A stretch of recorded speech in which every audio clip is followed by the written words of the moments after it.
London, 1814. The clock on the mantelpiece mocked His Royal Highness Prince Maxwell Lockwood with each relentless tick. 3 weeks remained until his 30th birthday, when, according to his late father's will, he must take a wife or forfeit his inheritance, including the ancestral estate of Thornfield where his mother still resided. The situation would have been merely inconvenient had the Prince Regent not chosen this particular moment to dispatch him on a diplomatic mission to Vienna, departing in precisely 7 days. Impossible, Maxwell muttered, pacing the ornate study of his London townhouse. Utterly impossible. His friend, Lord Edmund Hastings, lounged in a leather armchair, swirling brandy in a crystal glass. I fail to see the difficulty. Half the unmarried ladies of the ton would accept your proposal sight unseen. That is precisely the problem, Maxwell replied, running a hand through his dark hair. I refuse to bind myself to a woman who desires only my title and fortune. How refreshingly romantic, Edmund drawled. I hadn't realized you harbored such tender sensibilities beneath the diplomatic exterior. Maxwell shot him a withering glance. Mock if you must, but I've witnessed too many loveless marriages among our peers. My parents included. Then what do you propose? Magic? Divine intervention? Edmund gestured dramatically toward the heavens. Perhaps Cupid himself will descend at Lady Rothingham's ball tonight and strike you with an arrow. Lady Rothingham's ball. Maxwell paused, a contemplative expression crossing his features. I had nearly forgotten. You cannot be serious about attending. The woman collects gossip like others collect porcelain figurines. By tomorrow morning, every matchmaking mamma in London will know of your predicament. Maxwell straightened his shoulders. Nevertheless, it provides an opportunity to observe potential candidates in their natural habitat. You sound like a naturalist studying exotic creatures, Edmund chuckled. Is that not precisely what the marriage market resembles? Maxwell replied with a wry smile. Come, we shall make an appearance. Brief, but necessary. As you wish, Your Highness, Edmund replied with an exaggerated bow. Though I maintain this quest of yours is a fool's errand. Love and convenience rarely walk hand in hand, particularly when a deadline looms. 7 days, Maxwell murmured, glancing again at the implacable clock. 7 days to find a bride worthy of a lifetime. Lady Felicity Valmont pressed her back against the wall of Lady Rothingham's opulent ballroom, wishing fervently for the power to dissolve into the blue damask wallpaper. Her first London season had proven an unmitigated disaster from the moment she'd arrived from Hampshire 3 months prior. Tonight marked yet another uncomfortable social obligation before she could retreat to the country with her dignity, what remained of it, intact. Do try to look less like a prisoner awaiting execution, her cousin Amelia whispered, appearing at her side with 2 glasses of lemonade. Your countenance will curdle the punch. How astute of you to notice, Felicity replied, accepting the glass. I confess I find little pleasure in being scrutinized like livestock at a country fair. The scrutiny would be considerably less severe if you made even the slightest effort to conform, Amelia observed, eyeing Felicity's gown with barely concealed disapproval. Felicity glanced down at her attire. The midnight blue silk was admittedly more daring than the pastel confections adorning most of the débutantes.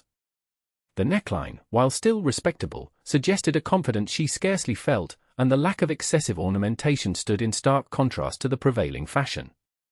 I prefer to be comfortable, she said simply. Comfort will not secure you a husband, Amelia countered. And without a husband, what is to become of you? This was not a new question. At 23, Felicity had long since crossed the invisible line between eligible young lady and concerning spinster. Her substantial inheritance made her theoretically desirable, but her forthright manner and intellectual interests had proven formidable deterrents to potential suitors. I shall manage admirably, Felicity assured her cousin. My father's library requires cataloguing, and I've been corresponding with several notable botanists regarding botanists. Amelia's exclamation drew several curious glances. Lowering her voice, she continued, this is precisely the sort of peculiar interest that has gentlemen fleeing in terror. Plants, Felicity? Really? I find them far more reliable companions than most gentlemen of my acquaintance, Felicity replied dryly. Before Amelia could respond, a noticeable hush fell over the assembly, followed by a swell of excited murmurs. Felicity stood on tiptoe, trying to glimpse the cause of the commotion. "It's him," a young lady nearby whispered breathlessly to her companion. "Prince Maxwell himself. I thought he never attended these affairs." "They say he's searching for a bride," came the eager reply. "Apparently, there's some sort of deadline." Felicity's curiosity, despite her best efforts, was piqued. She had never encountered the elusive Prince Maxwell, though his reputation as a skilled diplomat with an aversion to society's marriage mart was well known. "What an unexpected opportunity," Amelia hissed, smoothing her pale pink gown. "You must allow me to introduce you." "I shall do nothing of the sort," Felicity replied firmly. "The man is clearly being swarmed like honey in a field of bees. Besides, princes do not marry obscure country ladies with botanical aspirations." "With that attitude, certainly not," Amelia sniffed before disappearing into the crowd, undoubtedly to position herself advantageously. Felicity remained in her corner, observing the spectacle with detached amusement. The prince was taller than she had expected, his posture impeccable as he navigated the sea of fawning admirers. Even from a distance, she could discern the well-tailored cut of his evening attire and the polite restraint in his smile. "Poor man," she murmured to herself. "What a dreadful way to spend an evening." As if hearing her thoughts, Prince Maxwell glanced in her direction, their eyes meeting briefly across the crowded room. Felicity felt an unexpected jolt, as though she'd touched a static charge. Embarrassed by her reaction, she quickly averted her gaze, focusing intently on her lemonade.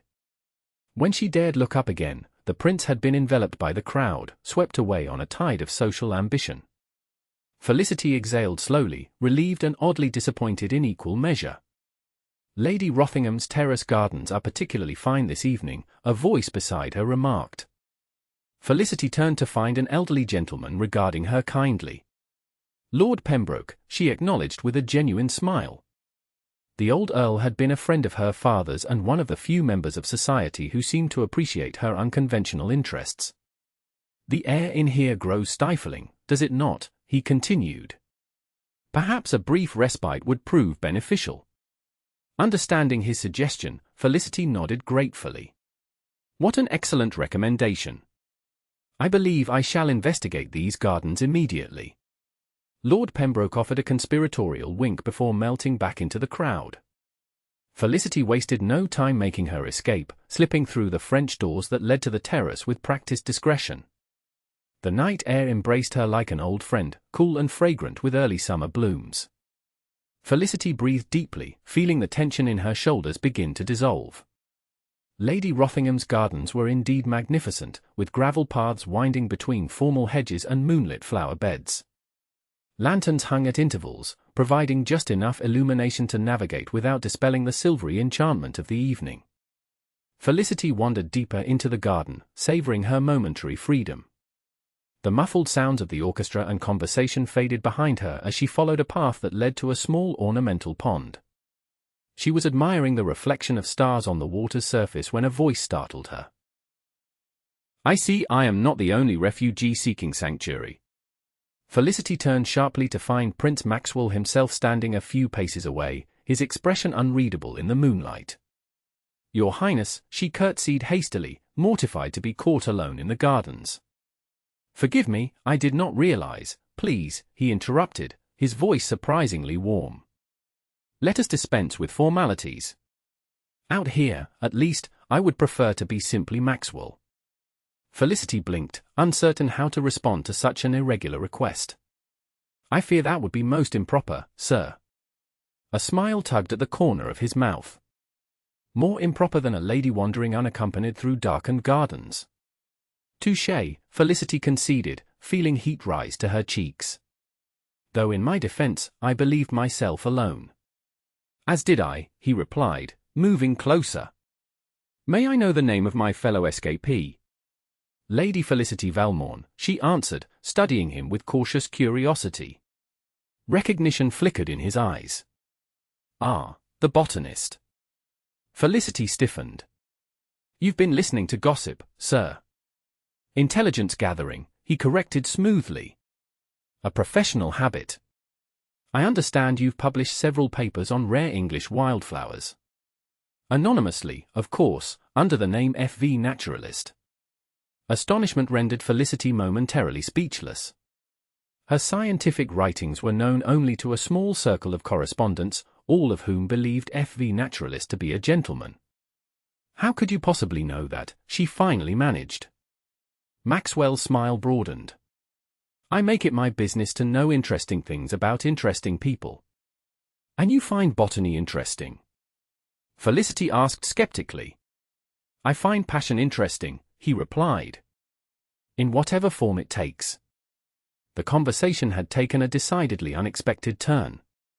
Felicity was accustomed to gentlemen either ignoring her intellectual pursuits or regarding them as charming eccentricities to be cured by marriage.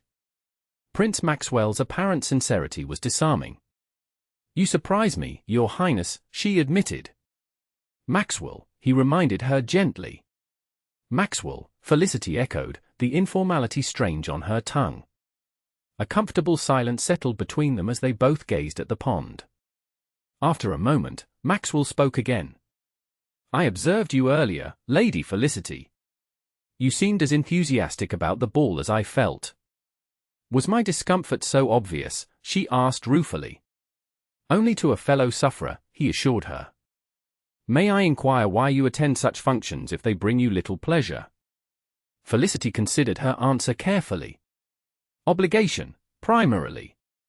My aunt and cousin are determined to see me properly settled, as they phrase it.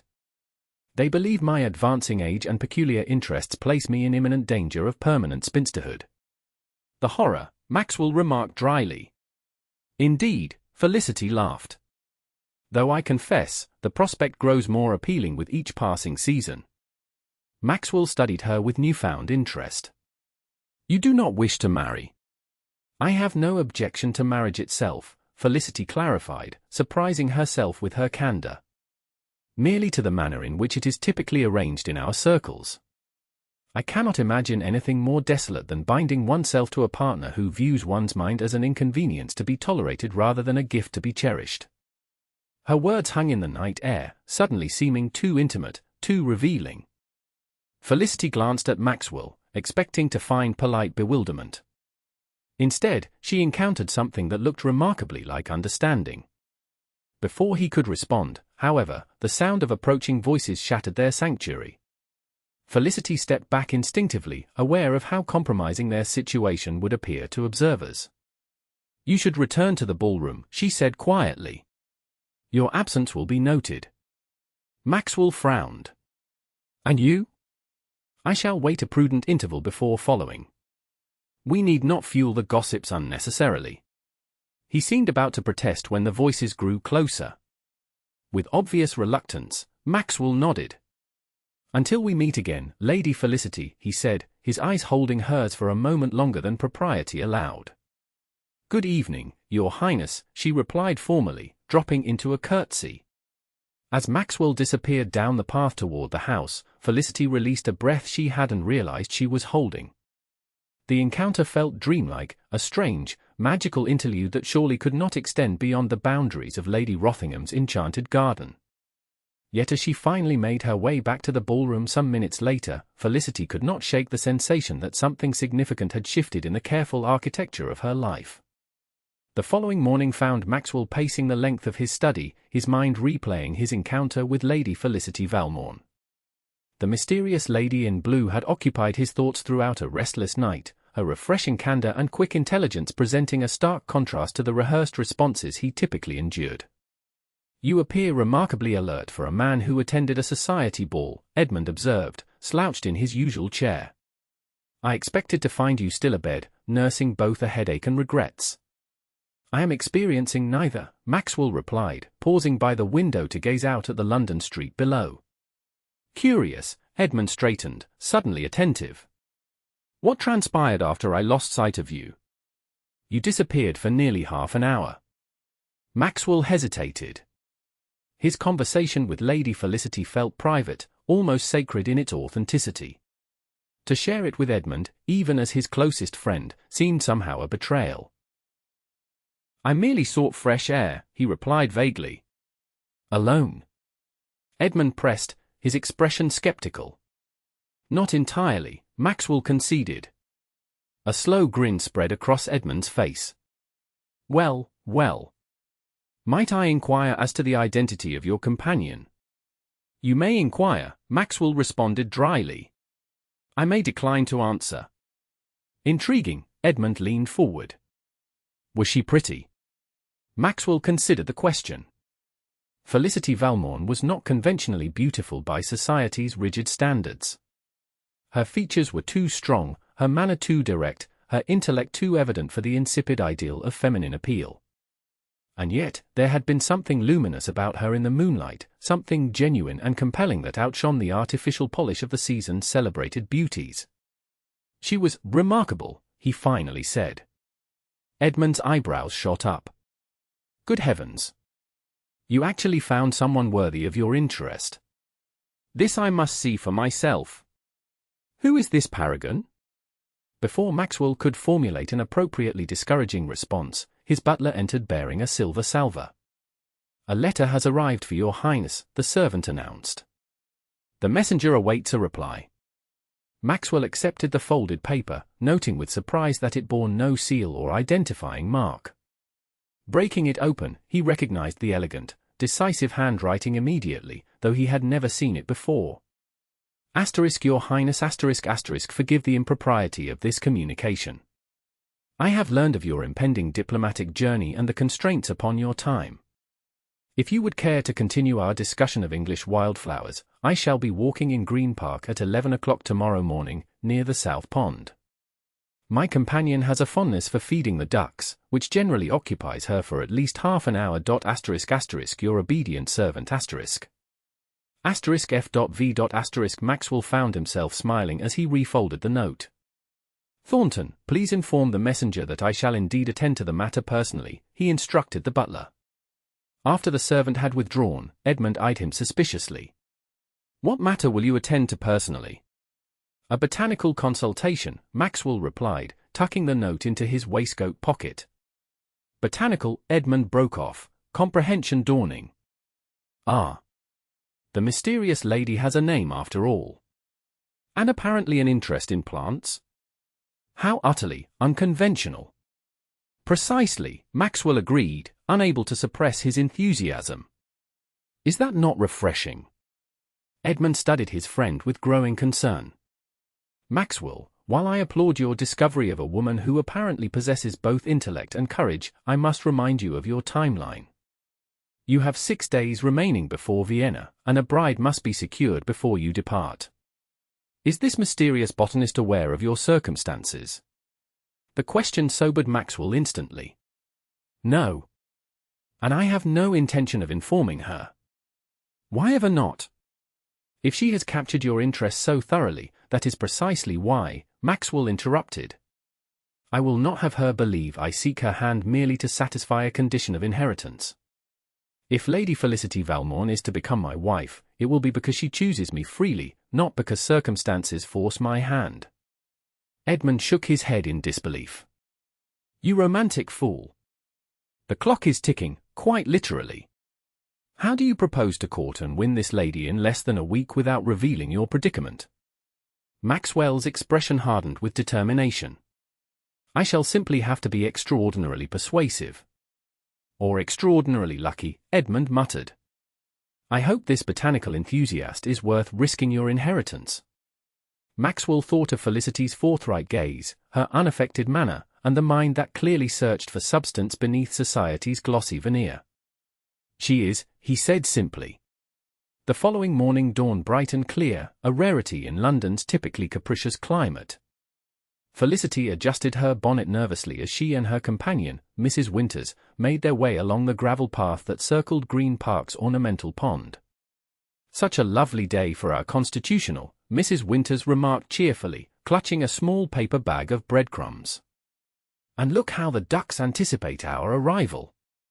Indeed, a small flotilla of waterfowl had begun paddling eagerly toward the bank, recognizing the elderly widow who faithfully supplied their morning treats. Felicity smiled affectionately at her chaperone, a distant relation who had been engaged to accompany her in London. Mrs. Winters was nearsighted, hard of hearing, and blissfully unaware of social nuances, qualities that made her both a comfortable companion and conveniently inattentive in certain situations. Like now, as she settled on a bench and became thoroughly absorbed in distributing breadcrumbs to her feathered admirers. Felicity glanced surreptitiously at the small timepiece pinned to her pelisse. 5 minutes past 11. Perhaps he would not come. Perhaps he had thought better of meeting an unmarried lady who had taken the scandalous step of writing to him directly. Perhaps Lady Felicity, a familiar voice greeted her. She turned to find Prince Maxwell approaching, looking unfairly handsome in a well-tailored morning coat. His dark hair was slightly tousled by the breeze, lending him a more approachable air than his formal ballroom appearance. "Your Highness," she curtsied, grateful they were in public view where such formality was expected. "You received my note." "I did," he confirmed, his eyes warm with something that might have been amusement. "Though I confess I expected a more comprehensive botanical discussion. Your letter promised English wildflowers, yet I see only ornamental waterfowl." The wildflowers served merely as a plausible subject for correspondence, Felicity admitted. "Though if you're genuinely interested, there is a delightful patch of native bluebells in the northeast corner of the park." "By all means, lead the way," Maxwell offered his arm with a smile that sent an alarming flutter through Felicity's midsection. "Mrs. Winters appears thoroughly engaged with her aquatic friends." Felicity hesitated, keenly aware that strolling with the prince would invite notice. Already, several passing ladies had slowed their pace, eyeing the pair with undisguised curiosity. Perhaps this was unwise, she murmured. Maxwell followed her gaze, understanding immediately. "Ah, the perpetual audience of society. Very well, let us remain within sight of your companion. Though I must say, her attention seems entirely captured by that particularly aggressive mallard." Felicity couldn't help but laugh as Mrs. Winters scolded the duck in question for attempting to monopolize the breadcrumbs. "She develops rather intense relationships with the regular visitors." They began walking slowly along the pond's edge, maintaining a respectable distance between them, though not enough to prevent conversation. "I confess I was surprised to receive your note," Maxwell said after a moment. "It suggested a boldness at odds with your reputation as a retiring country lady." "My reputation?" Felicity arched an eyebrow. "You've been making inquiries about me, sir." "Intelligence gathering," he reminded her with a teasing glint in his eye. "Though I find the reports disappointingly incomplete. They mentioned your botanical interests but failed to capture your spirit." "Most observers mistake introversion for timidity," Felicity replied thoughtfully. "I prefer meaningful conversations to shallow social exchanges, which often leads to the assumption that I am shy or retiring." "When in fact you are simply selective," Maxwell concluded. "Precisely." Felicity glanced at him, pleasantly surprised by his perception. "And what of you, Your Highness? Your reputation suggests a dedicated diplomat with little patience for society's marriage mart. Yet here you are, attending balls and morning walks in the park." Something flickered across his expression, a momentary tension quickly concealed. Even the most dedicated diplomat requires occasional respite from foreign affairs. "And you find such respite in my company?" Felicity asked skeptically. "I find your directness refreshing," Maxwell replied. "Most people I encounter are performing, playing the roles they believe will advance their interests. You, Lady Felicity, appear to have no interest in performing." The observation was startlingly accurate. Felicity had long since abandoned the exhausting pretense required to excel in society's elaborate pageant. Her honesty had cost her several potential suitors, but she had never regretted the trade. "Life is too short for dissembling," she said simply. "Though I recognize that diplomacy sometimes requires a certain strategic presentation of truth." Maxwell laughed, the sound rich and genuine. "Delicately phrased. You would make an excellent diplomat yourself." "I lack the requisite patience for politics," Felicity demurred. "My father always said I possessed too strong a preference for plain speaking. A commendable trait, in the right circumstances, Maxwell replied. Though I wonder if you ever find it limiting in society. Continuously, Felicity admitted. But the alternative, pretending to be someone I am not in hopes of securing approval, seems a poor foundation for any meaningful relationship. They had completed a circuit of the pond and were approaching Mrs. Winters again. The elderly woman looked up, squinting at them through her spectacles. "Oh, Lady Felicity. You found a companion. How lovely. Do introduce us," she called. Felicity suppressed a wince. Mrs. Winters' voice carried across the water, drawing even more attention to their party. With resignation, she performed the introduction. "Mrs. Winters, may I present His Royal Highness, Prince Maxwell Lockwood. Your Highness, my companion, Mrs. Harriet Winters." Mrs. Winters' mouth formed a perfect O of surprise before she scrambled to her feet, executing a wobbly curtsy that sent the remaining breadcrumbs scattering. "Your Highness. Such an honor. I had no idea Lady Felicity was acquainted with royalty." "Why, she never mentioned, we are recently acquainted," Maxwell smoothly interjected, bowing over the flustered woman's hand. "Lady Felicity and I share an interest in native flora." "Flora?" "Oh. The flowers and such." "Yes, she is forever pressing things between book pages. Makes the library smell quite damp sometimes, though I shouldn't say so." "Begging your pardon, Your Highness." Mrs. Winters babbled, clearly overwhelmed by the royal presence. "No pardon necessary," Maxwell assured her with practiced charm. "I find Lady Felicity's enthusiasm for botany most commendable." Felicity watched this exchange with mingled embarrassment and fascination. Prince Maxwell handled her companion with gentle courtesy, putting the older woman at ease without a trace of condescension. It was a skill born of diplomatic training, certainly, yet there seemed genuine kindness beneath the polished manners. "I fear we've monopolized enough of your morning, Your Highness," Felicity said, sensing the conversation had reached its natural conclusion. "We should not keep you from your duties." Maxwell turned to her, something unspoken passing between them. "On the contrary, Lady Felicity. This has been the most pleasant appointment in my calendar. Perhaps we might continue our discussion of native flora another time? I understand the Botanical Society is hosting an exhibition at Kensington Gardens tomorrow afternoon." The invitation, though perfectly proper given Mrs. Winters' presence, surprised Felicity. She had assumed their encounter at Lady Rothingham's ball, and this follow-up meeting would be the extent of their association. "The exhibition is rumored to feature several rare specimens," she said cautiously. "Then we must certainly attend," Maxwell replied, his expression leaving little doubt of his sincerity. "Shall we say 2 o'clock, by the east entrance?"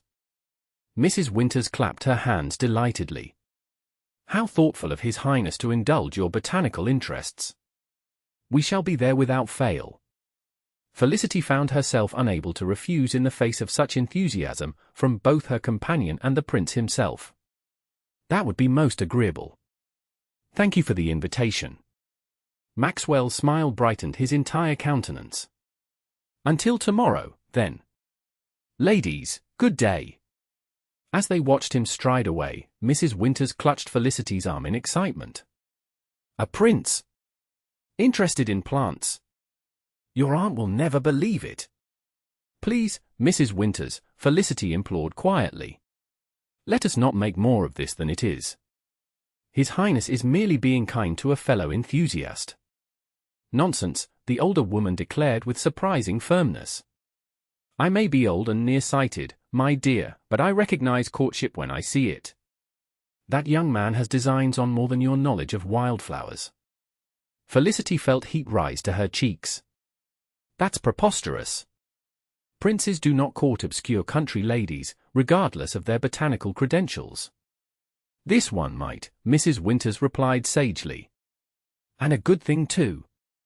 About time you found someone who appreciates your clever mind instead of trying to redirect it toward menu planning and embroidery patterns." As they made their way out of the park, Felicity could not entirely suppress a flutter of hope. Could Mrs. Winters be right? Was it possible that Prince Maxwell saw in her something beyond an unusual diversion? No, she cautioned herself sternly. Such romantic fantasies were dangerous, particularly when directed toward a man so far above her station. Their shared interest in botany had created a momentary connection, nothing more. Yet as she glanced back toward the retreating figure of the prince, now nearly out of sight, Felicity found herself looking forward to tomorrow with an anticipation that had nothing whatsoever to do with rare plant specimens. "You seem remarkably cheerful for a man facing financial ruin in 5 days," Edmund observed as Maxwell returned to his townhouse shortly before noon. "I take it your botanical consultation was satisfactory." Maxwell removed his gloves with deliberate care. "It was illuminating." "Illuminating," Edmund repeated flatly.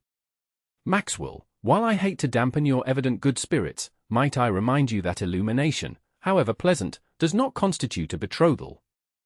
The terms of your father's will are quite specific." "I am acutely aware of the terms," Maxwell replied, his jaw tightening.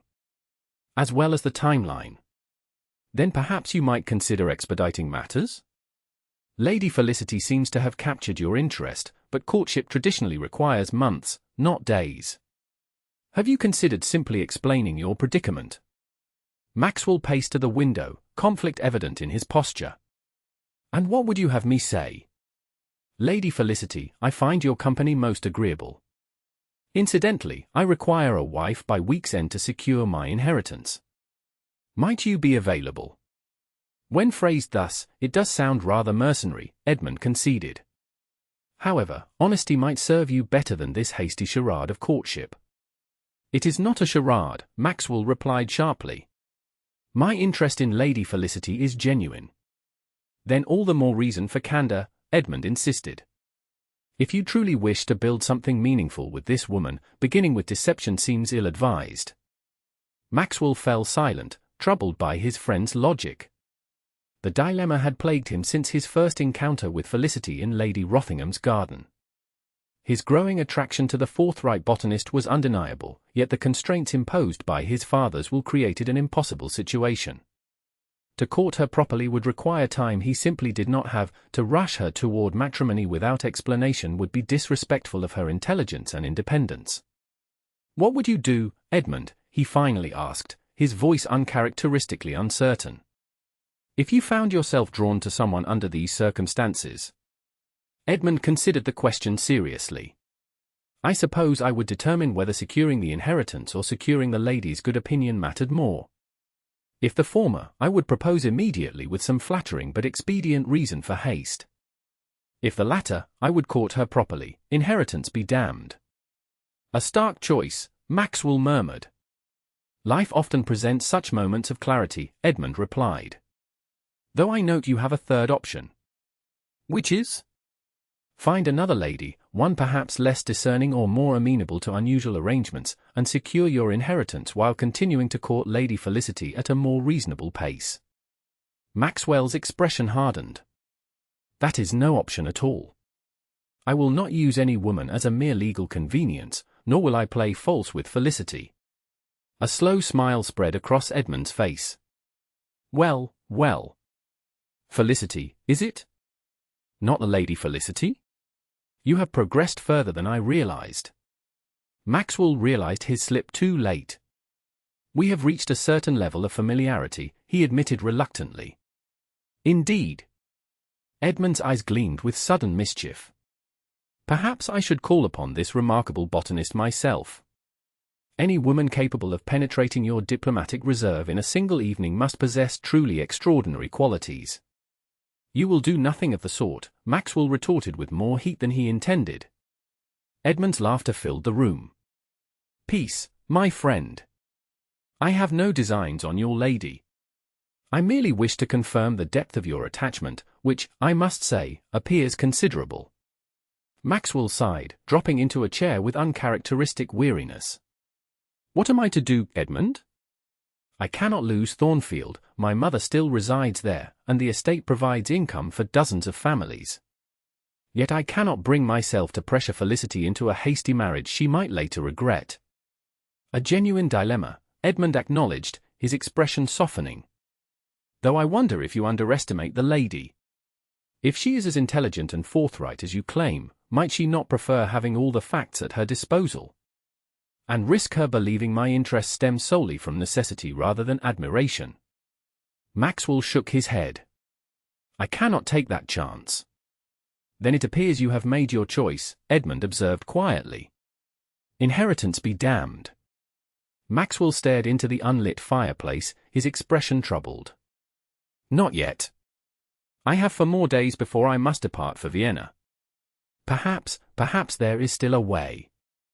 I sincerely hope so, Edmund replied. For both your sakes. The Botanical Society's exhibition at Kensington Gardens exceeded even Felicity's expectations. Rare specimens from across the empire filled elegant glass displays, each more exotic than the last. Under normal circumstances, she would have been entirely absorbed in examining the unusual flora. Today, however, her attention repeatedly strayed to her companion. Prince Maxwell moved through the exhibition with genuine interest, asking perceptive questions about several specimens and displaying a surprising knowledge of botanical classification. His enthusiasm seemed sincere rather than performative, further confounding Felicity's attempts to understand his intentions. The attention to detail is remarkable, he observed, studying a meticulous rendering of a tropical orchid's reproductive structures. One almost forgets these are scientific illustrations rather than works of art. The best botanical illustrations are both, Felicity replied, warming to the subject. Science and art need not be opposing disciplines. Much like diplomacy and honesty. Maxwell suggested with a hint of self-deprecation. Felicity smiled. An apt parallel, though perhaps more aspirational than practical in political circles. You have a low opinion of Diplomat, Lady Felicity. Not at all. Merely a realistic assessment of their constraints. The nature of diplomatic work often necessitates selective disclosure. Maxwell's expression grew thoughtful. And you find such selectivity distasteful? Not when the greater good demands it, Felicity clarified. I merely prefer environments where such calculations are unnecessary. Such as botanical expeditions.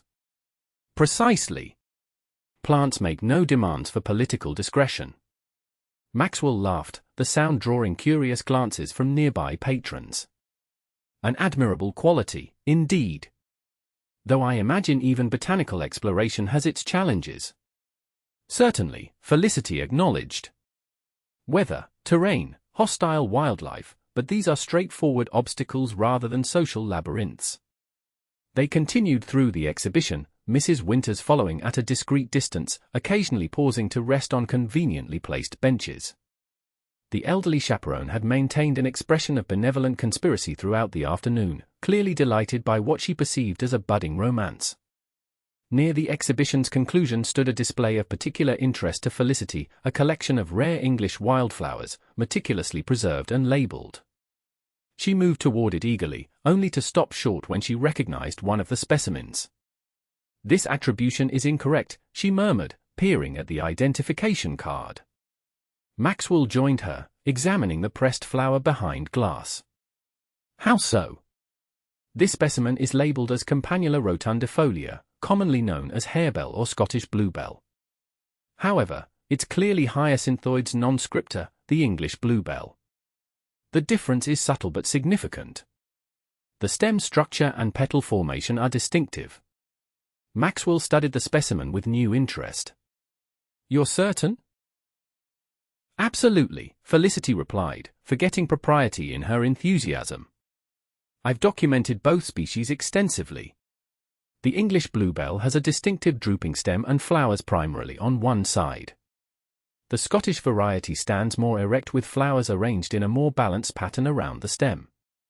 Fascinating, Maxwell murmured, though his gaze had shifted from the specimen to Felicity herself. Your expertise is impressive. Felicity felt herself flush under the intensity of his regard. Merely the result of practical observation. I've spent many hours documenting wildflowers in Hampshire. Such dedication deserves recognition, Maxwell replied. Have you considered publishing your observations under your own name rather than a pseudonym? The question caught Felicity off guard. The scientific community is not particularly receptive to female contributions, she said carefully. my work receives fairer consideration when readers assume a masculine author. A lamentable reality, Maxwell acknowledged. Though perhaps one that might eventually change with sufficient challenge to convention. Perhaps, Felicity agreed, though her tone suggested skepticism. Though I find I care more for the work itself than the recognition it might bring. A noble sentiment, Maxwell observed. Though I wonder if recognition might not expand your opportunities for further research and collaboration. Before Felicity could respond, a commotion near the entrance diverted their attention. A group of elegantly dressed ladies had entered, their exclamations carrying clearly across the exhibition space. They say he's been seen here today, with some unknown lady. Mamma is determined we should encounter him naturally, as though by coincidence, Lady Rothingham claims he must choose a bride before Vienna. Felicity watched as Maxwell's expression shifted subtly from relaxed enjoyment to diplomatic neutrality. The change was slight but unmistakable, a mask sliding into place with practiced ease. You have admirers, Your Highness, she remarked quietly. Not admirers, he corrected with a hint of resignation. Hunters. The bitterness in his tone surprised her. You sound like prey cornered by hounds. An apt comparison, Maxwell admitted. Though in fairness, I cannot fault their pursuit. Society offers limited paths to security for women, and a royal connection provides advantages beyond mere financial considerations. How magnanimous, Felicity observed dryly. Though one might argue that genuine affection should feature somewhere in matrimonial calculations. Maxwell's gaze returned to her, something unreadable in his expression. One might indeed. Tell me, Lady Felicity, what considerations would guide your matrimonial decisions, should you ever abandon your preference for spinsterhood? The directness of the question startled her. They had been maintaining the pretense of botanical discussion throughout their encounters, the personal nature of their conversation disguised beneath scientific discourse. This question stripped away that convenient fiction. I? Felicity hesitated, suddenly aware of how revealing her answer might be. I would require respect above all else. Not merely the polite deference society mandates, but genuine respect for my mind, my interests, and my independence. Without that foundation, even the most advantageous match would prove hollow. And love? Maxwell asked softly. Would that feature in your considerations? Felicity met his gaze steadily. Love without respect is merely infatuation, transient and ultimately unsatisfying. But respect can deepen into love given proper cultivation, much like a seedling with proper soil and care. Something shifted in Maxwell's expression, a softening around the eyes, a subtle relaxation of his posture. A botanist's perspective on matrimony. Refreshingly pragmatic yet undeniably romantic. Before Felicity could respond, Mrs. Winters appeared at her elbow, breathless with excitement. Lady Felicity. The Countess of Harrington and her daughters have just arrived. Such a coincidence. And they appear to be heading in this direction with remarkable determination. Maxwell's jaw tightened almost imperceptibly. Perhaps we might view the outdoor specimens before departing, he suggested, offering his arm to Felicity with casual urgency. Understanding immediately, Felicity placed her hand on his sleeve. What an excellent suggestion. Mrs. Winters, shall we proceed to the gardens? The older woman glanced between them, comprehension dawning in her faded eyes. Of course, my dear. I believe I spotted some particularly fine roses in that direction. They made their escape with diplomatic efficiency, slipping through a side exit just as the Countess and her matrimonially eligible daughters approached the English wildflower display. The gardens beyond offered welcome respite, with gravel paths winding between carefully tended beds of early summer blooms. Mrs. Winters, displaying unexpected perceptiveness, discovered a sudden interest in a distant rose garden, leaving Felicity and Maxwell in relative privacy while remaining within proper visual range. Your chaperone is remarkably accommodating, Maxwell observed as they strolled along a sun-dappled path. Mrs. Winters believes firmly in romantic destiny, Felicity explained, feeling heat rise to her cheeks. She has rather fanciful notions about our association.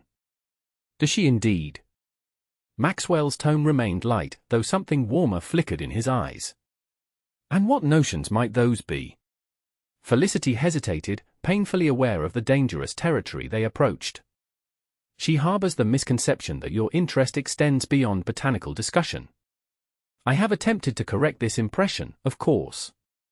Have you? Maxwell stopped, turning to face her directly. Perhaps correction was unnecessary. The implications of his statement hung in the air between them, too significant to dismiss yet too delicate to acknowledge directly. Felicity found herself at an uncharacteristic loss for words, her customary directness abandoning her precisely when clarity was most needed. Your Highness, she finally managed, reverting to formality as a defense against the sudden intensity of the moment. I fear Mrs. Winter's romantic sensibilities may have affected your own perspective. Our conversations have been enjoyable, certainly, but, Maxwell, he interrupted gently. Please. Maxwell, she conceded, the informality still strange on her tongue. I am not insensible to the honor of your attention, but I must question its purpose. You are a prince with diplomatic responsibilities and social obligations far beyond botanical exhibitions. I am a country lady with unconventional interests and limited social graces. This? She gestured vaguely between them. Whatever this might be, seems unlikely to withstand realistic examination. Maxwell's expression grew serious. You believe I seek merely a passing diversion. I don't know what you seek, Felicity admitted. That uncertainty is precisely the difficulty. For a moment, Maxwell appeared genuinely conflicted, as though battling some internal dilemma. When he spoke again, his voice carried a new note of determination. Lady Felicity, I find myself in an unusual position. My interest in you is sincere, more sincere than you might readily believe. However, there are complications that make conventional courtship challenging. Complications? Felicity echoed, her scholarly mind immediately cataloguing possibilities. You refer to your diplomatic responsibilities? Your impending journey to Vienna? Partly, Maxwell acknowledged. Though there are other factors at play. Felicity studied him carefully, noting the tension in his posture and the carefully measured nature of his words. Her innate perception, honed through years of scientific observation, recognized the signs of someone navigating treacherous terrain. You're being deliberately vague, she observed without accusation. A wry smile touched Maxwell's lips. The hazard of diplomatic training. Direct questions often receive indirect answers. Then allow me to be exceedingly direct, Felicity replied, her natural forthrightness reasserting itself. What precisely are your intentions toward me, Prince Maxwell?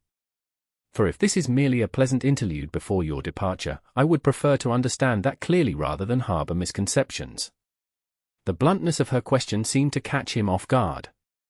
For a brief moment, the diplomatic mask slipped, revealing something raw and genuine beneath, uncertainty, admiration, and what appeared to be genuine conflict. My intentions. He began, then paused, seemingly struggling for words, a condition Felicity had not previously observed in the polished diplomat. My intentions are honorable but complicated by circumstances beyond my control. I find myself drawn to you in ways both unexpected and profound. Your mind, your directness, your unwillingness to perform society's expected roles, these qualities fascinate me. In an ideal world, I would court you properly, with time and attention befitting your worth. But this is not an ideal world, Felicity concluded quietly. No, Maxwell agreed, his expression grave. It is not.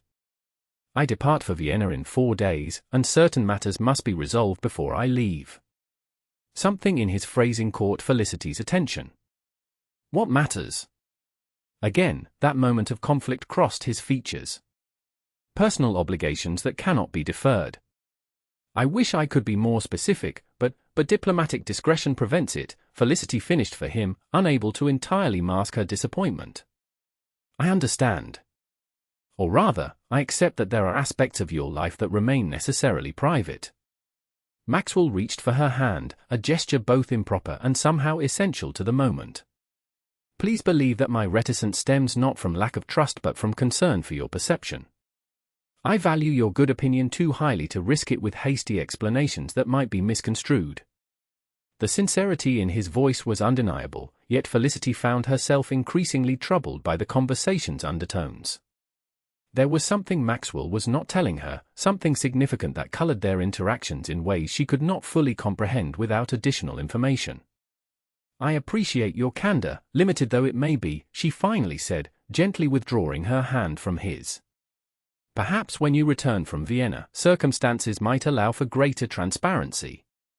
Maxwell's expression fell slightly at her implied dismissal. "You suggest we postpone further association until my return?" "I suggest we acknowledge the practical constraints of the situation," Felicity replied, striving for rationality despite the unexpected ache in her chest. "You depart imminently for diplomatic duties of unknown duration. I return to Hampshire at season's end, resuming the quiet existence that has served me well thus far. Our paths, having briefly crossed, naturally diverge again." "Unless we choose otherwise," Maxwell countered, an unexpected intensity in his gaze.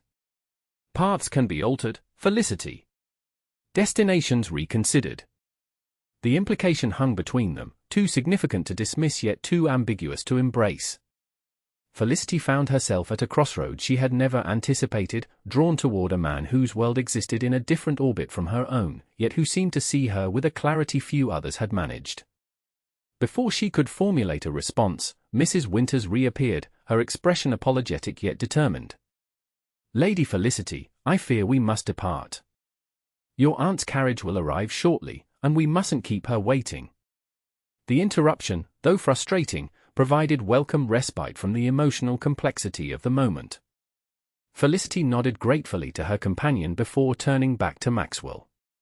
"It appears our botanical expedition must conclude," she said, striving for lightness. Maxwell bowed formally, though his eyes conveyed emotions far more complex than the gesture suggested. "For today, perhaps. But I hope we might continue our scientific discussions before my departure." "Perhaps," Felicity allowed, unwilling to commit yet equally unwilling to refuse outright. "Good day, Your Highness." As she walked away with Mrs. Winters, Felicity resisted the urge to glance back, knowing intuitively that Maxwell's gaze followed her departure. The encounter had left her more confused than enlightened, her practical nature warring with emotions she had not expected to experience. "He's quite taken with you," Mrs. Winters observed once they were beyond earshot. "And unless I'm very much mistaken, the feeling is mutual." Felicity sighed, too mentally exhausted to maintain pretenses with her perceptive companion. "The situation is more complicated than it appears." "Matters of the heart usually are," the older woman replied sagely. "Though complications have a way of simplifying themselves when honest words are finally spoken." "That," Felicity replied quietly, "is precisely what I fear." 3 days later, Felicity found herself in the unlikely setting of Almac's assembly rooms, wondering how she had allowed her aunt to persuade her into attending this most exclusive of social gatherings. The vouchers required for entry had arrived unexpectedly that morning, causing a flurry of excitement in the household and leaving Felicity no reasonable avenue for refusal. "Stand up straight, Felicity," her aunt murmured as they moved through the crowded rooms. "Lady Jersey herself is present tonight. One never knows what opportunities might arise from favorable notice." Felicity suppressed a sigh, adjusting the dove-gray gown that had been hastily altered for the occasion. After the botanical exhibition, she had hoped to avoid further social obligations, particularly those where she might encounter Prince Maxwell. Their unresolved conversation had left her unsettled, torn between rational caution and unprecedented emotional investment. "There's quite a buzz this evening," her cousin Amelia observed, leaning close. "They say Prince Maxwell is expected to make an important announcement before his departure tomorrow." Felicity's heart stuttered uncomfortably. "What sort of announcement?" Amelia's eyes gleamed with excitement. "A betrothal, of course. Apparently, there's some inheritance matter requiring him to marry before Vienna. The ton has been wagering on which fortunate lady has captured the prince's attention." The room seemed suddenly airless.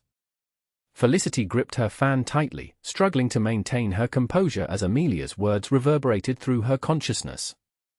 An inheritance matter requiring marriage before Vienna. The pieces fell into place with devastating clarity. Maxwell's evasiveness, his urgency, his conflict. "Are you well, Felicity?" "You've gone quite pale," Amelia remarked with belated concern. "Perfectly well," Felicity managed. "Merely warm." "Perhaps some air." She moved toward the nearest window, desperate for space to process this revelation. Maxwell's complications had nothing to do with diplomatic discretion and everything to do with financial necessity. Their encounters, from Lady Rothingham's garden to Kensington's botanical exhibition, represented not genuine interest but expedient courtship under pressure of inheritance. The realization stung more sharply than Felicity would have anticipated, revealing how thoroughly she had allowed herself to believe in the connection between them despite her rational cautions. "Lady Felicity." The familiar voice froze her in place. Slowly, Felicity turned to find Prince Maxwell standing before her, resplendent in formal evening attire, his expression a careful mask of diplomatic neutrality. "Your Highness," she acknowledged with a curtsy that maintained proper distance in both body and tone. "What a surprise to encounter you this evening." "Not entirely coincidental," he admitted quietly. "I arranged for your vouchers." This confirmation of his involvement only heightened Felicity's distress. "How thoughtful," she replied, unable to entirely suppress the edge in her voice. "Though I confess myself curious about your motives." Maxwell glanced around at the crowded room, clearly aware of the attention their conversation was attracting. "Might we speak somewhere more private?" "The terrace, perhaps." "I think not," Felicity replied firmly. "Private conversations have proven somewhat misleading of late." A flicker of confusion crossed his features before understanding dawned. "You've heard something." "Merely the truth you neglected to share," Felicity responded, keeping her voice low despite her growing indignation. "Your urgent need for a bride before Vienna, not for reasons of the heart but for financial security. An inheritance contingent upon matrimony by a specific deadline." Maxwell closed his eyes briefly, his composure slipping for the first time in their acquaintance. When he looked at her again, resignation had replaced diplomatic reserve. "I intended to explain," he said quietly. "Tonight, in fact. The situation is more complex than rumor suggests." "Complex or simple, the fundamental fact remains," Felicity countered. "You pursued an association under false pretenses, allowing me to believe your interest stemmed from genuine appreciation rather than practical necessity." "My interest is entirely genuine," Maxwell insisted, his voice taking on an unexpected intensity. "The inheritance merely created an artificial timeline for what I would have pursued regardless." Felicity studied him skeptically. A convenient assertion after the fact. "Felicity," he said, her name a quiet plea on his lips. "Please allow me to explain properly. Not here, not surrounded by spectators eager for scandal." For a moment, Felicity wavered. The raw sincerity in his expression suggested truth, or at least a perception of truth he genuinely believed. Yet the sting of discovery, of realizing she had been at least partially deceived, overrode her inclination toward fairness. "I believe we've said all that needs saying," she replied, gathering her composure like armor. "I wish you good fortune in securing both bride and inheritance before your departure. Now, if you'll excuse me, my aunt will be wondering at my absence." She moved a step past him, but Maxwell gently caught her wrist, the contact sending an unwelcome shiver through her despite her indignation. "Tomorrow," he said quietly. 10 o'clock in Green Park, near the South Pond. "If you come, I will explain everything. If not—" He paused, something like resignation crossing his features. "If not, I shall understand and trouble you no further." Felicity extracted her wrist from his gentle grasp. "Good evening, Your Highness." She walked away with measured steps, acutely aware of the eyes tracking her movement across the room. Only when she had reached the relative sanctuary of a quiet alcove did she permit herself a moment of emotional acknowledgement, not merely anger at the deception, but disappointment that what had felt like genuine connection had been, at least partially, a calculated pursuit. Across the room, Maxwell stood alone, his expression unreadable to casual observers but painfully transparent to Felicity's attentive gaze. For the first time since their acquaintance began, the practiced diplomat appeared entirely at a loss.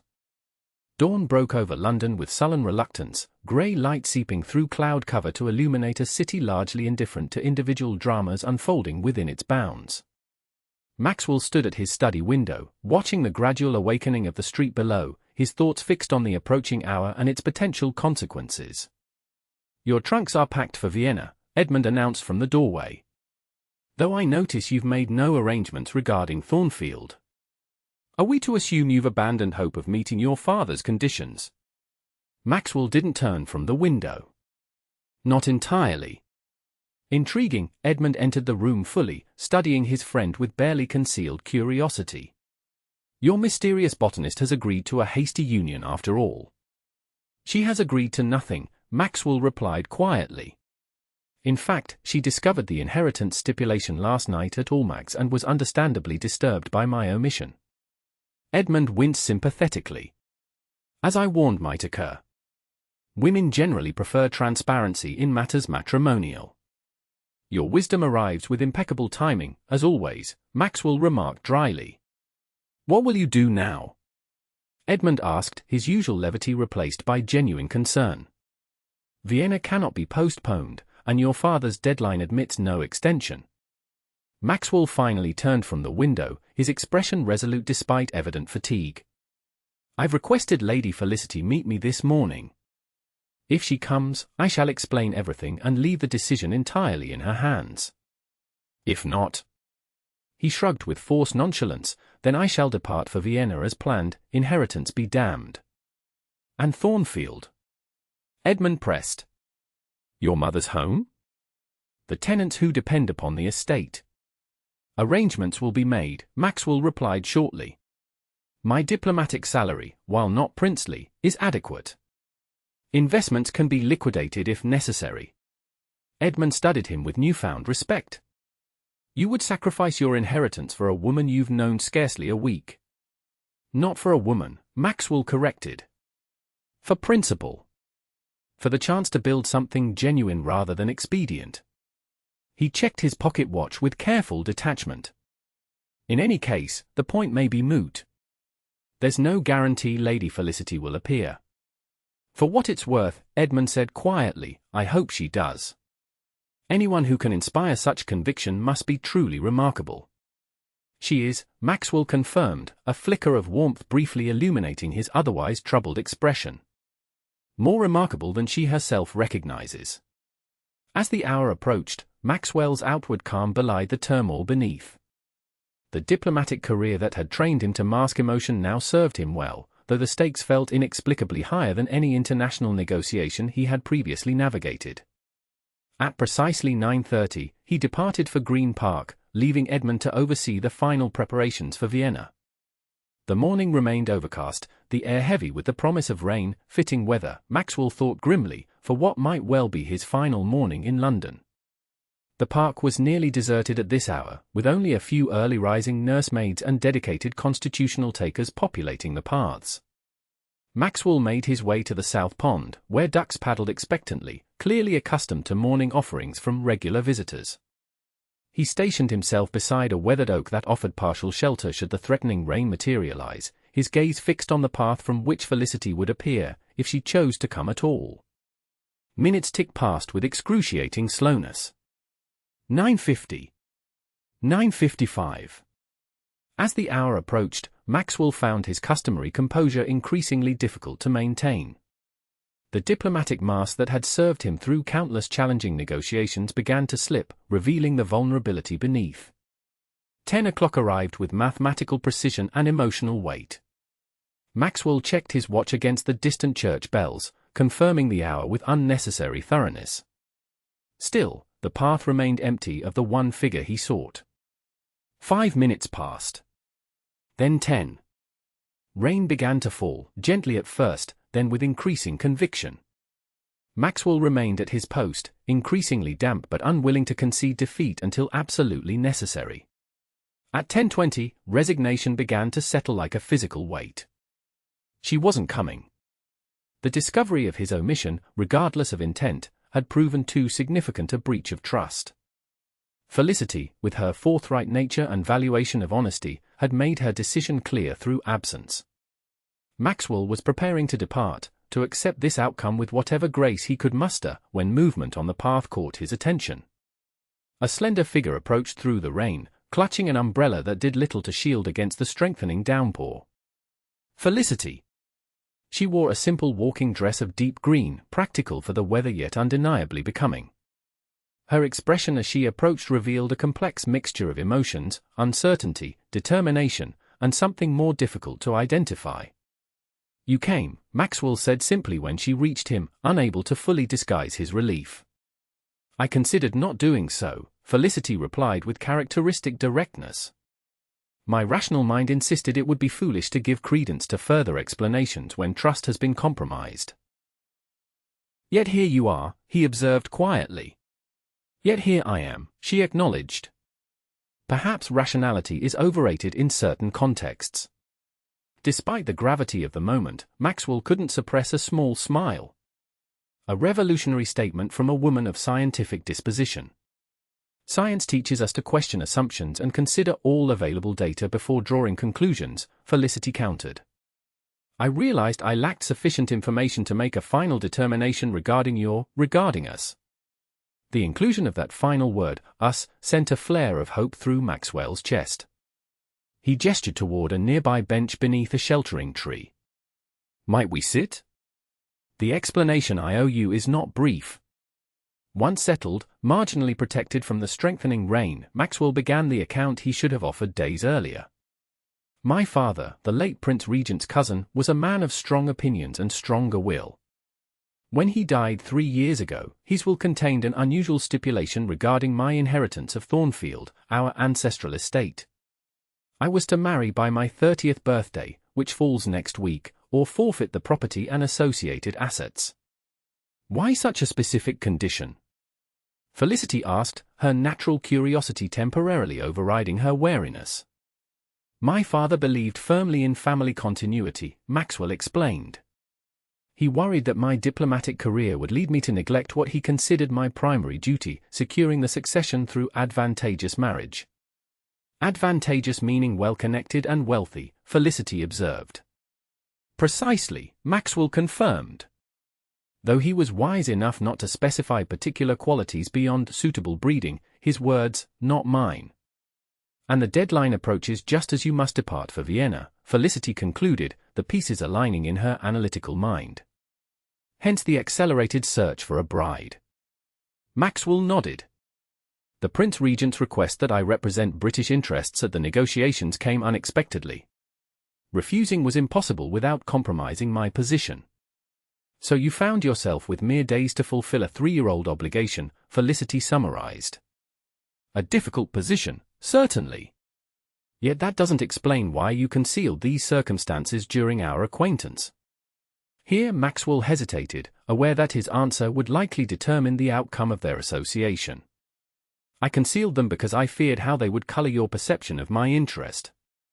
When we met in Lady Rothingham's garden, I was immediately drawn to your authenticity, your intellect, your refusal to conform to society's insipid expectations. That attraction had nothing whatsoever to do with my inheritance situation." "Yet you pursued me with unusual urgency," Felicity pointed out. "Orchestrating meetings, arranging vouchers for Almacs, actions that suggest deliberate intent rather than casual interest." "The urgency stemmed from my impending departure and the inheritance deadline," Maxwell acknowledged. "But the interest, Felicity, was entirely genuine. Had we met under ordinary circumstances, I would have pursued a proper courtship over weeks or months. The timeline merely compressed what would have occurred regardless." Felicity studied him with the careful attention she might give a botanical specimen, searching for signs of authenticity or deception. "You speak with apparent sincerity," she finally said. "Yet I find myself questioning how much of that sincerity comes from genuine feeling versus practical necessity." "A fair concern," Maxwell admitted. "One I anticipated and have struggled to address adequately. Words alone cannot prove the independence of my interest from my practical situation." "No," Felicity agreed quietly. "They cannot." Rain continued to fall around them, creating a private world within the broader expanse of the park. For a moment, neither spoke, the weight of unresolved questions hanging between them. Finally, Maxwell reached into his coat and withdrew a folded document. "This morning, I instructed my solicitor to prepare this. It may perhaps speak more convincingly than I can." Felicity accepted the document cautiously, unfolding it to reveal legal text drafted in precise handwriting. As she read, her eyes widened perceptibly. "This is a declaration relinquishing your claim to Thornfield and associated properties," she said, looking up in astonishment. "Effective immediately, regardless of marital status." "Yes," Maxwell confirmed simply. "But why?" "Your mother resides there. Tenants depend upon the estate." "Alternative arrangements can be made," Maxwell replied. "My diplomatic career provides adequate income, and I have personal investments independent of the inheritance." "This makes no practical sense," Felicity insisted, genuinely confused. "Why abandon a substantial inheritance when marriage would secure it? Surely among your acquaintance there are dozens of suitable ladies who would accept an expedient proposal." "Undoubtedly," Maxwell agreed. "Yet none who would insist upon respect as the foundation for matrimony. None who would value authenticity above advantage. None," he added softly, "who would question accepted classifications of bluebells based on careful personal observation." The specificity of this final point, so particular to their shared experience, seemed to affect Felicity more deeply than his broader declarations. For the first time since her arrival, her expression softened perceptibly. "You would truly surrender your inheritance rather than enter an expedient marriage?" she asked, doubt still evident in her tone. "I would," Maxwell replied without hesitation. "In fact, I have. The document requires only my signature to take effect." Felicity glanced again at the legal declaration. "You haven't signed it yet." "I wanted you to witness my choice," Maxwell explained. "To understand that my interest stands independent of practical considerations. Whether or not you believe me capable of genuine feeling, this should demonstrate that my pursuit was never primarily about securing my inheritance." He withdrew a pen from his coat, uncapped it with deliberate care, and signed the document with a steady hand. The act carried a ceremonial weight that transcended its legal significance, a tangible demonstration of priorities reordered, of values affirmed through action rather than mere declaration. "There," he said quietly, returning the pen to his pocket. "It is done." Felicity stared at the signed document in her hands, seemingly at a loss for words, an unprecedented state for a woman of such characteristic eloquence. "You should know," Maxwell continued into the silence, "that even had you not come today, I would have signed this regardless. My decision was made the moment I realized how your discovery of the inheritance situation had wounded you. Whatever happens between us, Felicity, I could not proceed with an expedient marriage knowing the cost to my own integrity." Rain continued to fall around their sheltered bench, the steady percussion creating a private world separate from London's usual bustle. Felicity remained silent, her gaze fixed on the document as though it contained mysteries beyond legal text. "I depart for Vienna this afternoon," Maxwell said gently. "I do not ask for an immediate response to what has transpired between us. Indeed, I would prefer you take whatever time necessary to consider whether my actions merit your trust. I ask only that you believe the sincerity of my regard, whatever conclusion you ultimately reach." Finally, Felicity looked up, her expression uncharacteristically vulnerable. "You've placed me in a remarkably difficult position, you know." "I apologize for that," Maxwell replied sincerely. "It was never my intention." "No. Your intention was apparently to sacrifice an ancestral estate and considerable fortune to prove a point about authenticity," Felicity observed, a hint of her usual directness returning. A rather dramatic gesture for a diplomat supposedly trained in careful negotiation. Despite the gravity of the moment, Maxwell found himself smiling. Diplomacy has its place.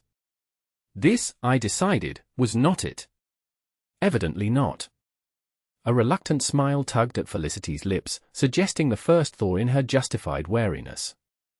"Though I must point out that this grand gesture creates a new dilemma." "Which is?" "I find myself torn between admiration for your principles and exasperation at your impracticality," Felicity explained. To surrender an estate of Thornfield's significance when a simple explanation might have prevented such necessity seems remarkably short-sighted for a man of your supposed strategic acumen. Maxwell blinked, momentarily nonplussed by this unexpected critique. You believe I should have simply explained the situation from the outset? Obviously, Felicity replied with a hint of impatience. Honesty, while occasionally uncomfortable, generally proves more efficient than elaborate demonstrations, however well-intentioned. I feared you would believe my interest stemmed solely from convenience rather than genuine appreciation, Maxwell admitted. A reasonable concern, Felicity acknowledged. Yet you might have credited me with sufficient discernment to evaluate your sincerity based on your words and actions, rather than assuming my judgment would be irreparably clouded by circumstance. Put this way, Maxwell's concerns suddenly seemed less compelling than they had in isolation. You're suggesting I overthought the situation? Dramatically, Felicity confirmed, though the severity of her assessment was softened by the growing warmth in her expression. Though I confess, the gesture itself, however unnecessary, does speak to a certain integrity of character I find not unappealing. Hope, carefully restrained until now, surged in Maxwell's chest. Does this mean you might consider? It means, Felicity interrupted gently, that I require a proper proposal rather than dramatic renunciations. If you genuinely wish to pursue matrimony between us, I expect it to be requested directly rather than implied through legal documents. Maxwell stared at her in momentary disbelief before a slow smile spread across his features. With deliberate care, he took the signed renunciation from her hands, folded it neatly, and returned it to his coat. Then, despite the damp ground, he lowered himself to one knee before her. Lady Felicity Valmont, he began, his voice steady despite the rain now soaking through his coat, from our first meeting, you have challenged my perceptions, questioned my assumptions, and reminded me of the value of authenticity in a world often governed by appearance. Your mind, your spirit, your refusal to conform to meaningless expectations, these qualities have captured my admiration more thoroughly than I thought possible in so brief an acquaintance. Felicity's expression softened further, her habitual reserve giving way to visible emotion. I depart for Vienna today, Maxwell continued, diplomatic duty that cannot be deferred. But I would carry with me the knowledge that upon my return, I might begin building a life with a woman of genuine substance. Would you do me the extraordinary honor of becoming my wife? For a moment that stretched into eternity, Felicity simply looked at him, raindrops glistening on her lashes. When she finally spoke, her voice carried both certainty and wonder. Yes, she said simply. Though I maintain you should have simply explained the inheritance situation from the beginning. Maxwell laughed, a sound of pure relief and joy that seemed to momentarily brighten the rain-soaked park. Rising from his kneeling position, he reached for her hands, clasping them between his own. Your acceptance comes with critique, he observed with mock severity. All scientific advancement requires critical analysis, Felicity replied, her eyes betraying the emotion her practical words attempted to mask. Then I shall endeavor to provide ample material for your ongoing evaluation, Maxwell promised, bringing her hands to his lips in a gesture that balanced reverence with promise. What of Thornfield? Felicity asked suddenly. The document remains valid, Maxwell confirmed. I signed with full awareness of the consequences. That seems unnecessarily absolute now that we've reached an understanding, Felicity observed practically. Perhaps a codicil might be arranged before your departure. Maxwell studied her with amused affection. You would have me reclaim the inheritance I just renounced. I would have you demonstrate wisdom as well as principle, Felicity corrected. Dramatic gestures serve their purpose, but practical considerations must eventually prevail. Your mother resides at Thornfield, after all. My practical botanist, Maxwell murmured appreciatively. Already providing sensible counsel to temper my diplomatic extravagancies. Someone clearly must, Felicity replied with growing confidence. Though I reserve the right to remind you of this moment whenever diplomatic smoothness threatens to overwhelm direct communication in our marriage. Our marriage, Maxwell repeated, savoring the phrase. Which must, I fear, commence upon my return from Vienna rather than before my departure. The Prince Regent's carriage arrives in, he checked his watch with reluctance, 3 hours. A hasty diplomatic departure seems a fitting beginning to our unusual courtship, Felicity observed. Though I expect regular correspondence during your absence. Daily letters, Maxwell promised. Detailing both diplomatic proceedings and personal reflections, with particular attention to Viennese botanical gardens. Acceptable terms, Felicity agreed, her smile broadening. I shall reciprocate with accounts of Hampshire wildflowers and, perhaps, preparations for a spring wedding. The rain had begun to ease, sunlight tentatively piercing the cloud cover to cast dappled patterns across the path. Maxwell offered his arm, which Felicity accepted with newly confident familiarity. We should return before your chaperone organizes a search party, he suggested as they began walking toward the park entrance. Mrs. Winters will be delighted by this development, Felicity predicted. She has maintained from the outset that your interest extended beyond botanical discussion. Perceptive woman, Maxwell remarked. Though even she could not have anticipated the diplomatic complications of courting a forthright botanist with exacting standards of disclosure. Nor the botanical implications of accepting a diplomatic prince with a penchant for dramatic gestures, Felicity countered, her tone warm with affection. As they emerged from the park, London bustled around them, indifferent to the profound shift that had occurred in their private world. For Maxwell, the inheritance that had seemed so crucial mere days ago now paled in significance beside the promise of a future with a woman who valued truth above convenience and substance above appearance. For Felicity, the careful independence she had cultivated as protection against disappointment gave way to the unexpected discovery that the right connection could enhance rather than diminish her authentic self. The clock on a nearby church tower chimed 11, marking not a deadline to be feared but the beginning of a countdown to reunion. Vienna awaited, diplomatic duty called, but for the first time in his career, Maxwell found himself equally focused on the return journey and the extraordinary woman who would be waiting. The mysterious lady in blue had indeed stolen his heart, but in the most unexpected of ways, not through artifice or calculation, but through uncompromising authenticity and the courage to demand the same in return.